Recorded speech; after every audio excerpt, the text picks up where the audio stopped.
कवि सम्मेलन देख देख के घर की शीला देवी को शेर व शायरी का बुखार चढ़ गया था। अब वो सीधे मुंह किसी को जवाब ही नहीं देती थी। उनके पति और उनका बेटा तो काम करने घर से बाहर चले जाते थे और उनकी शायरी झेलनी पड़ती थी बहू रेणु को।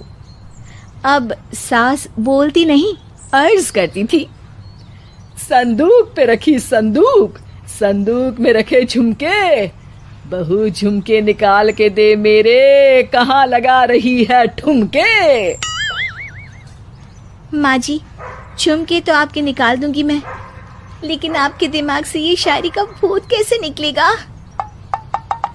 छोटे लोग नहीं समझेंगे, शायरी है शौक बड़ा, तू अपने काम से काम रख, मेरे काम में मत टांग अड़ा।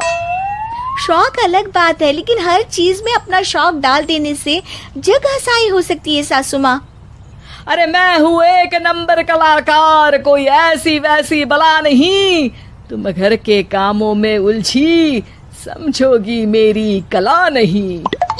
ठीक है माँ जी, आप नहीं समझती तो कोई बात नहीं, लाओ मैं आपके झुमके ही निकाल कर दे देती हूँ। बहू सास के झुमके निकाल कर देती है और वहाँ से चली जाती है। शाम को बहू अपने पति से शिकायत करती है, सुनिए जी, आप माँ को कुछ समझाते क्यों नहीं? अरे क्या समझाना है माँ को? अरे अपनी शायरी थोड़ी कम करे ना। अरे तुमको उनकी शायरी से क्या दिक्कत है? अरे मुझे नहीं, पर पड़ोस में सब लोग हंसते हैं, कहते हैं बुढ़ापे में लोग सठिया जाते हैं, लेकिन शीला जी तो शायर हो गई हैं। अरे लोगों का काम है कहना, लोगों की बातों का क्या टेंशन लेना। अरे वाह, मैंने भी शेर कह दिया, वाह वाह वाह वाह। देख लो, तुमसे किसी ने कहा नहीं और तुम्हारे सामने कोई माँ की बुराई नहीं करता तो तुमको फर्क नहीं पड़ रहा। अरे तुम खामखा की बात का बतंगड़ बना रही हो। चलो चाय बना कर ले आओ मेरे लिए, साथ पियेंगे, कोई ढंग की बातें करेंगे। रेणु चाय बनाने लगती है। पहले वो अपने पति को चाय देती है, फिर सास को और आखिर में अपने ससुर को। लेकिन वो देखती है कि ससुर जी कुछ परेशान से हैं। क्या हुआ ससुर जी, कोई बात हो गई है क्या? अरे तेरी सास बात बात पे शायरी करती है। कल मैंने पूछा कि खाना खाया तो तेरी सास ने क्या जवाब दिया पता है? अरे गलती की और आरोपी ने कोड़े खा लिए फटाफट, खाना तो नहीं पर पकोड़े खा लिए झटाझट। अब बता क्या जवाब दूं इस बात का? वो तो सभी से शायरी में ही बात कर रही हैं, मुझे भी समझ में नहीं आता कि क्या करूं मैं। बेटा उसको उसी की भाषा में जवाब देना पड़ेगा।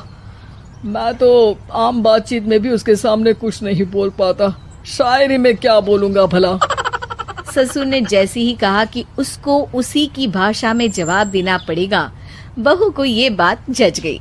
अगले ही दिन वो शायरी की कुछ किताबें लेकर आई और शायरी की प्रैक्टिस करने लगी ताकि सास को उन्हीं की भाषा में जवाब दे सके। उसने दिन रात एक कर दिए। एक दिन सब साथ में बैठकर टीवी देख रहे थे, तभी रेणु सबके लिए बिरयानी बनाकर लाती है, लेकिन सास को बिरयानी भाती नहीं। कौवा करता काऊ काऊ, चिड़िया बोलती ची ची, इतना खराब बिरयानी बनाई है कि मुंह से निकले छी छी।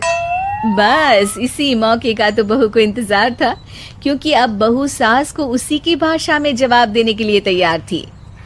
माँ जी, हमको अपनी ये बेकार शायरी ना सुनाइए, जैसी भी बनी है बिरयानी चुपचाप खाइए। ससुर जी और रेणु के पति ने रेणु का जवाब सुनते ही जोर से ताली बजाई और सास ने जब रेणु का शायराना जवाब सुना तो उनके गले में बिरयानी अटक गई। बहू ने एक और शायरी का तीर छोड़ा। शायरी में बहू के सामने सास हो जाएगी ढेर, क्योंकि सास मारेंगी एक शेर तो बहू मारेगी 1.25 शेर।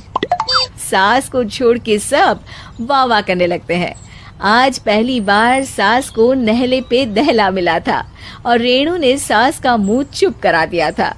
अगले दिन रेणु का पति उससे कहता है, अरे वाह, तुमने तो माँ की बोलती बंद कर दी, मजा आ गया। अब मेरे लिए कुछ बना दो, खाकर मैं काम पर चला जाऊं। शायरी ही है मेरा जीवन, वही करूंगी जी भर के। नौकरानी रख लो कोई, काम नहीं करूंगी मैं घर के। अरे तुम क्या माँ जैसी हरकतें करने लगी, सीधे सीधे बात करो ना। हो गई कल शायरी, रोज थोड़ी ना करोगी। शीशी भरी गुलाब की पत्थर पे फोड़ दो, जो मुझे शायरी से रोके उसके कान मरोड़ दो। पति घबराकर वहां से चला जाता है और बाहर उसके पिताजी के पास जाकर बैठ जाता है। दोनों अपनी बीवियों की शायरी से परेशान है। ससुर को पछतावा होता है कि क्यों उसने बहू को सास की भाषा में ही जवाब देने का आइडिया दिया। अब तो घर में दो दो शायर हैं। दोनों एक साथ दुखी स्वर में कहते हैं, हम दोनों की ही बीवियां जब से शायर हो गई है, क्या बताएं, जिंदगी एक फटा हुआ टायर हो गई है।